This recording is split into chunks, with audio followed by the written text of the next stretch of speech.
सोलापूर शरदचंद्र पवार राष्ट्रवादी काँग्रेसचे नेते माजी महापौर सोलापुरातील एक मोठं राजकीय प्रस्थ असलेलं महेश कोठे यांचे निधन झाल्याची माहिती समोर येत आहे।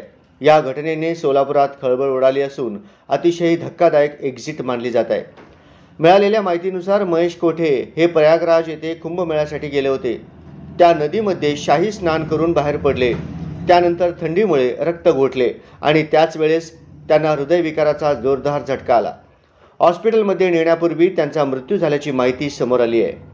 नुकत्याच झालेल्या विधानसभा निवडणुकीत शहर उत्तरमधून महेश कोठे यांनी राष्ट्रवादी काँग्रेस शरदचंद्र पवार गटाकडून निवडणूक लढवली होती, परंतु त्यांना अपयश आले।